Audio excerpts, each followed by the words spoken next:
Moro,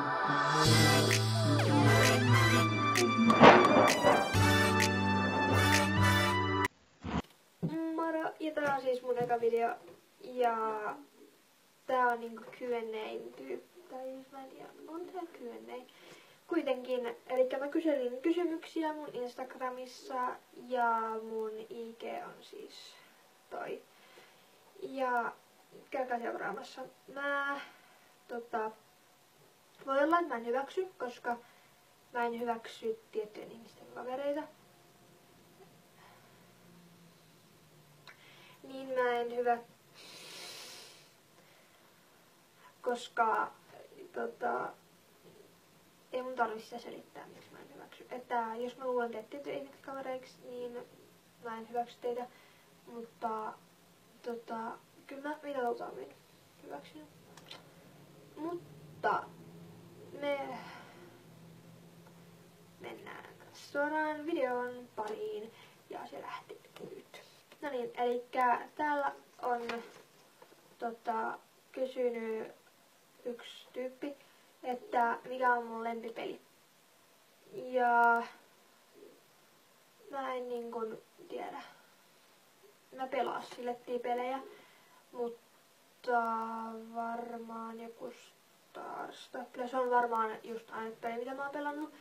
Ja sit mä oon pelannut mun kavereille se peli, jonka nimeä mä en nyt vaan muista. Sitten mun lempiartistit. Ja nää on semmosia artisteja, niin jotkut sanoo, että ei todellakaan, mutta mä tykkään niitä niin joistain musiikkia. Mulla ei yhtä lempiartistia, mutta mä tykkään niin kun joidenkin tyyppien niin kun musiikeista kuitenkin, vaikka ne ei olisikaan mun lempiartistia. Niin mä silti tykkään niiden musiikista, mutta siis joistain biiseistä. Esim. Mä tykkään Arttu Lindemanin joistain biiseistä. Sitten mä tykkään Sannin lauluista ja biiseistä tykkään. Mut siis niin. Niistä tykkään. Ja sitten mun lempisarja kautta elokuva. Ja mun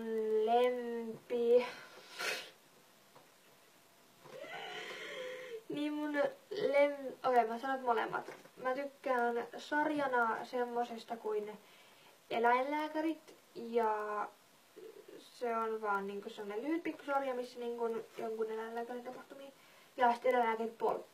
Sitä ei nyt tullut vaan pitkään aikaa, mutta se on oikeastaan törkeä hyvä. Sitten mun lempielokuva. Mä tykkään Spirit, Villi ja Vapaa, sen niminen kuin LOL.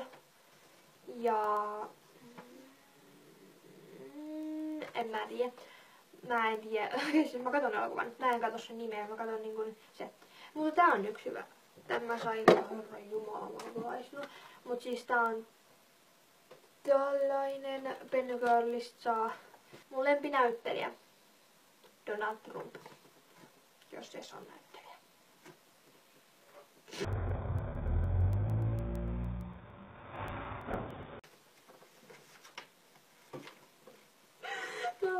Huono näissä. Okei, eteenpäin. En kommentoi tuon. Mitä mä teen yleensä, kun mä oon yksin kotona? Mä oon tosi usein, mä oon kuvannut ihan vain niin huvikseni jotain videoita, mutta mä en ole ikinä saanut muokattua tai siirrettyä sillä tavalla, että mä sitten saisin niitä, tuli viesti, mutta siis niin, että mä saisin niitä sitten ikinä minnekään päin. Ja niin. Huomioikaa, ja mulle tuli nippis päähän, koska mä koko ajan läpersin mun onks läpersin sana? Niinku koskettelin mun hiuksia koko ajan, joten nyt ehkä mä en koskettele mun hiuksia, koska se on ärsyttävää. Mulla on tällainen todella cool lippis, tää sopii todella hienosti tää, mutta anti olla. Mulla on siis nää paperilapulla, koska mä kuvaan puhelimeen, koska mä en saa kameraa. Sitten mun serkku on kysynyt multa, että milloin Eilalle, eli Eila on mun mummu. Ja sille tiedoksi mä menen, en nyt viikonloppuna, vaan ehkä sitä seuraavalla, koska mulla on tapaaminen yhden tyypin kanssa siellä. riippuu miten mä sen tyypin kanssa sovitaan. Itse naammatyyppi on kyllä lempiemoji. Ja mun puhelin on tällä hetkellä niin vanha, että siinä ei ole emojeita, mutta siis mun entisessä puhelimessa mä tykkäsin emojeista. Esim. Mun varmaan käytyin emoji oli semmonen hieno hymynaama. Mä en vaan osaa näyttää sitä, mutta kuitenkin hymynaamat ja sitten naurunaama ja itkunauruhommeli. Sitten täällä on tullut lempibiisi. Niitä on monia. Mut mietitäänpä tästä nyt vaikka yksi. Mulla ei oo mitään hajua. Mä tykkään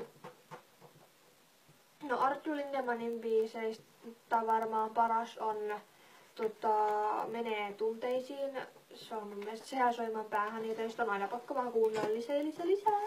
Sitten Sannin biiseistä mä tykkään XO, Terkkuja kotiin ja mitähän vittua.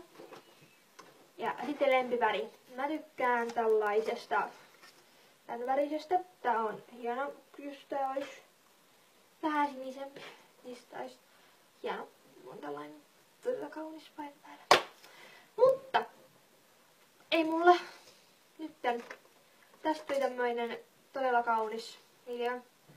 Ja niin. Mulla ei nyt muutakaan. Mut tosiaan siis muistakaa tilata mun kanava, jos tykkäsitte. Ja ottakaa mun IG haltuun. Ja niin. Ja ei mulla nyt muuta kuin että heippa.